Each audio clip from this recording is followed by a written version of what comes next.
vocês sabem que eu não sou um escritor, mas hoje estava em casa e fui um pouco escrevendo o que o Evangelho foi me sugerindo. São Lucas põe as bem-aventuranças na planície, no lugar plano, demonstrando que Jesus se dirige às pessoas comuns. E todas elas podem entender o que Jesus fala. Por isso, hoje quero dividir a minha reflexão sobre a palavra de Deus em 3 tópicos: o olhar, a felicidade e o perigo. Vou começar pelo perigo, porque, embora esteja no final do Evangelho, são os obstáculos que precisamos remover da vida para encontrar a felicidade. O perigo aqui é representado pelos 4 ais de Jesus. Não é uma ameaça que Jesus faz aos ricos, aos risonhos, aos fartos e aos que buscam aplausos. Trata-se do perigo do fechamento em si mesmo. E o que o profeta Jeremias, na primeira leitura, falou 800 anos antes de Cristo. Infeliz é o homem que confia no homem. Quando nós ouvimos esta expressão, achamos que não devemos confiar nos outros, porque os outros podem e muitas vezes nos enganam, nos traem. Mas não é isto bem que o profeta diz. A primeira pessoa que eu não posso confiar demais é em mim mesmo. Eu sou capaz de me enganar. E me engano por ignorância e por paixão. Quem não sabe se engana. Quem se apaixona também se engana. Seja a paixão no sentido de uma atração muito forte ou no sentido de uma repulsão. Quantas pessoas apaixonadas transformaram o objeto de sua paixão, fosse ele uma pessoa ou uma coisa, na realidade mais linda e mais desejada do mundo. E depois que conseguiram, quebraram a cara. Vai ouvir as pessoas decepcionadas. Na raiz de toda decepção está uma paixão, um desejo forte ou uma repulsão. Se você ouvi-las, vai entender a razão da ignorância e das paixões que nos levam a desconfiar de nós mesmos. O exemplo clássico da Bíblia de paixão perigosa é a vida de Sansão. Um rapaz concebido por milagre, filho único, um jovem robusto, um homem musculoso, cheio de forças, que sozinho conseguiu estrangular um leão. Apaixonou-se pela pessoa errada e dizia: é dela que meus olhos se agradam. E por causa deste agrado, a primeira coisa que seus inimigos fizeram foi furar os seus olhos com ferro em brasas. Ai de Jesus! Cuidado quando você se acha o tal e não conhece a sua pobreza de entendimento e de afeição. Você pode ser mais um seguindo o caminho de Sansão. Ai, cuidado, você que acha que não precisa dos outros, porque tem com fartura. A verdade é que todo mundo precisa dos outros. E se você não está consciente disto, está correndo perigo de ficar sozinho, abandonado e desprezado. Ai, cuidado, você que acha que a vida só é boa na hora do sorriso. Quanta gente pensando assim disparou o gatilho da depressão na primeira contrariedade. E alguns, porque a vida não é do jeito que quis, não só perde o sentido de viver, mas chega mesmo a tirar a própria vida. Ai, cuidado você que vive buscando aplausos.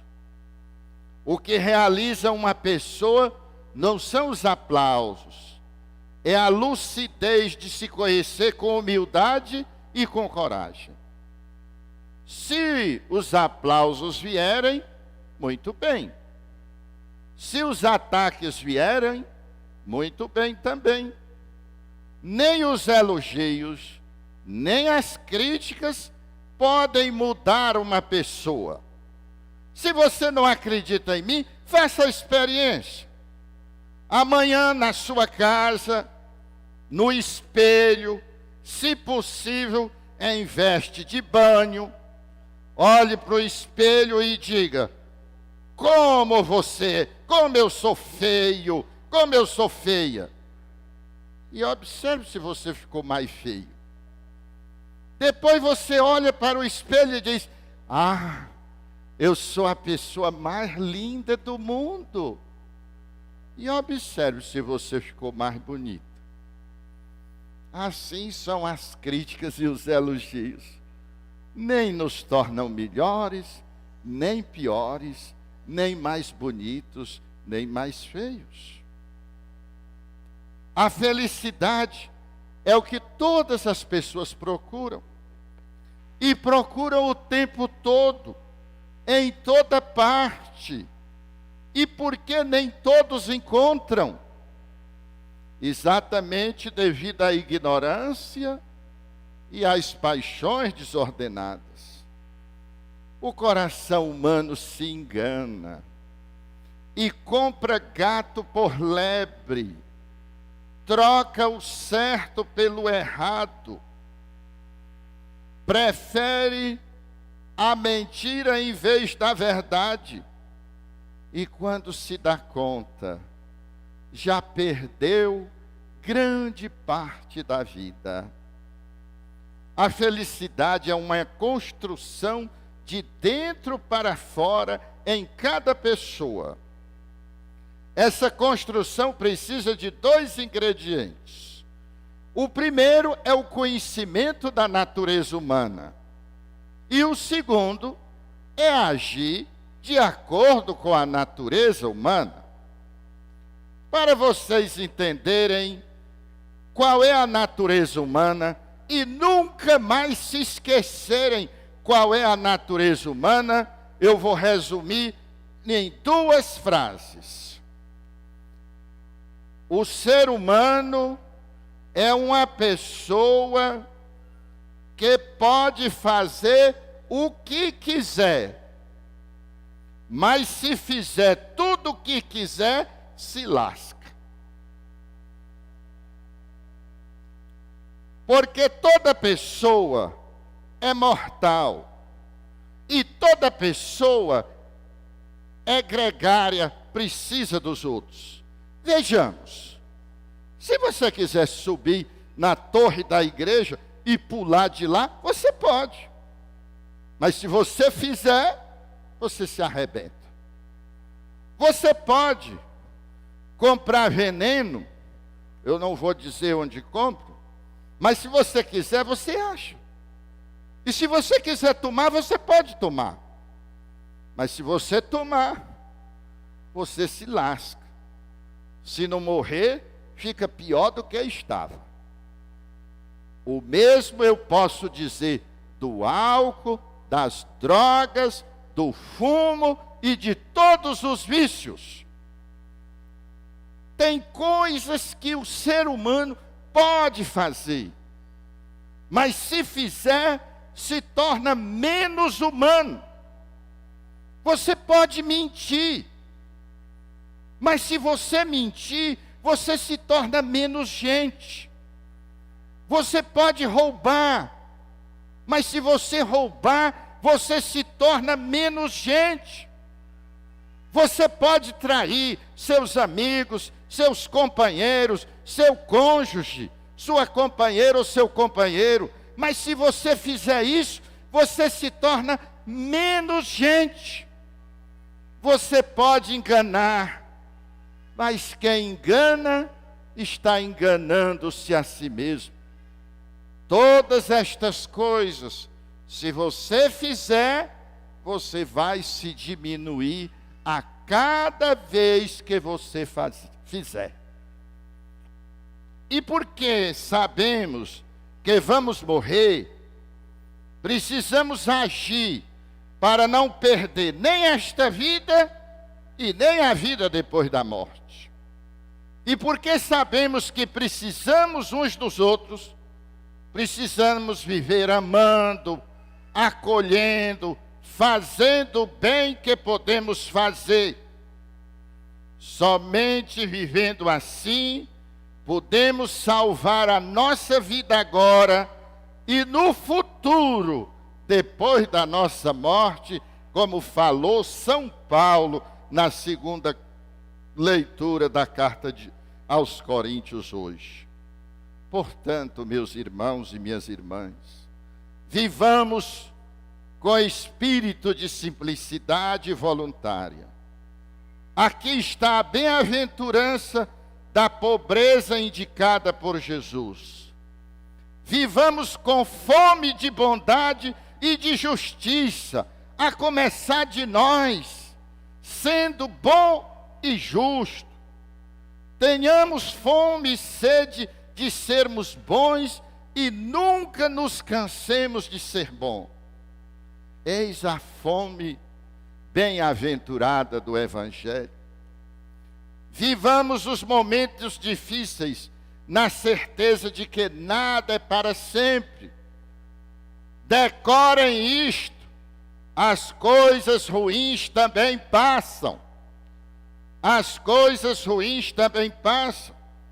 É possível conservar a felicidade mesmo chorando ou sentindo tristeza. Vou dar 2 exemplos. Quando um filho passa num concurso para conseguir um bom emprego, mas precisa ir embora, a gente chora de tristeza e de felicidade ao mesmo tempo. Quando a mulher está prestes a dar luz, chora pelas dores e sente a felicidade de em breve ver o rosto do seu filho. Aqui encontramos a bem-aventurança dos que choram, pois o que nos derrota não são as nossas dificuldades que nos derrotam, mas é o nosso desespero diante das dificuldades, e é o desespero que faz a gente desistir, e a desistência é que nos derrota, e não as dificuldades. vivamos sem precisar dos aplausos dos outros. Se eles vierem, ótimo. Mas que nos baste a alegria de sermos bons, que nos baste a alegria de sermos justos, que nos baste a alegria de sermos acolhedores e autênticos. Somente nós vamos estar sempre conosco. Por mais chata que seja alguém, não vai estar sempre com você. Por mais amável que seja alguém, não vai estar sempre com você. Só você vai estar com você 24 horas por dia, todos os dias desta vida e ainda na eternidade. Quando eu vejo uma pessoa chata, eu morro de mangar dela, porque eu imagino a coitada amanhecer e anoitecer com a pessoa mais chata que é ela mesma. Pense num castigo. Quando eu vejo uma pessoa simpática, eu tenho uma inveja, porque amanhece e anoitece com uma pessoa maravilhosa. Aplausos e crítica falam 5% do que nós somos, e 95% de quem está aplaudindo ou de quem está criticando. Os felizes aplaudem, os infelizes criticam. Jesus nos garante que se a gente viver assim, seremos felizes agora e na eternidade. Muito obrigado, Jesus, por nos dar este ensinamento. E ainda quero me deter no olhar de Jesus e como ele nos ensina a olhar. O Evangelho diz assim: Jesus, levantando os olhos para os seus discípulos, disse: quantas vezes nós desejamos que alguém levantasse os olhos e nos visse? Pense. A esposa que fez o cabelo e chegou do cabeleireiro e doido que o marido levante os olhos para ver seu cabelo, e se ele não levanta os olhos, ela chora. Os pais desejam que os filhos levantem os olhos para ver o quanto eles lutam e trabalham para manter os filhos que eles têm.